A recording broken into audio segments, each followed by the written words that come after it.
మేషరాశి.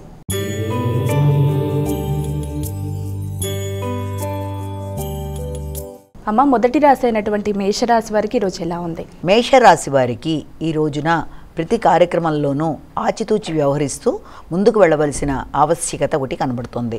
ప్రతి కార్యక్రమంలోనూ అనుకోని ఆటంకాల వల్ల కావచ్చు, అనుకోని ఆలస్యాల వల్ల కావచ్చు, కొంత మానసిక ఒత్తిడి, అలజడి మొదలైనవి ఉన్నప్పటికీ కూడా వాటిని అధిగమించే శక్తి మీలో ఉండడం బట్టి దాన్ని అధిగమించే ప్రయత్నాలు చేస్తారు.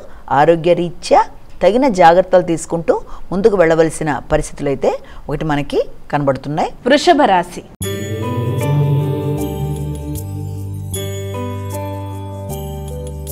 అమ్మ, మరి వృషభ రాశి వారికి ఈరోజు రాశి ఫలాలు ఎలా ఉన్నాయి? ఈ వృషభ రాశి వారి విషయంలో కనుక మనం తీసుకున్నట్లయితే వృషభ రాశి వారికి వ్యక్తుల యొక్క సహకారం విషయంలో కొంత అసంతృప్తి అనేది ఏర్పడే అవకాశం ఉందంటే మీరు ఆశించిన స్థాయిలో వ్యక్తుల దగ్గర నుంచి మీకు ఏదన్నా సహకారాన్ని కానీ లేకపోతే వారితో కలిపి మీరు తీసుకునే నిర్ణయాలలో అంటే మీ ముఖ్యులు ఆత్మీయులు అనుకున్న వ్యక్తులతో మీకు ఆశించిన స్థాయిలో సరి అయిన సహకారం అనేది పొందలేక కొంత చికాకులు లాంటివి ఏర్పడే అవకాశం లాంటిది ఉంది.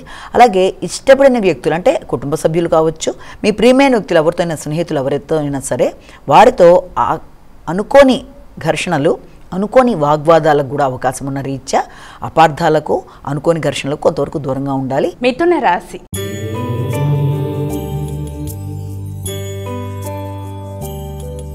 అమ్మ, మరి తదుపరి రాశి అయినటువంటి మిథున రాశి వారికి ఈరోజు ఎలా ఉంది? ఈ యొక్క మిథున రాశి వాళ్ళ విషయంలో మనకి ముఖ్యంగా కనబడే విషయం ఏంటంటే ఆర్థిక సంబంధమైన విషయాలతో కానీ, మాటల వల్ల ఇతరులతో భేదాభిప్రాయాలు కావచ్చు, లేకపోతే గౌరవానికి సంబంధించిన విషయాల్లో హెచ్చు తగ్గులు అంటే గౌరవం ఇచ్చి గౌరవం పుచ్చుకునే విధంగా జాగ్రత్తగా మాట్లాడుతూ ముందుకు వెళ్ళవలసిన పరిస్థితులు అయితే ఒకటి కనబడుతున్నాయి. అలాగే ఆర్థిక సంబంధమైన విషయాలలో కొంత నిరాశగా అనిపించే అవకాశాలు ఉన్న రీత్యా దానికి విషయంలో తగిన జాగ్రత్తలు తీసుకోవాలి.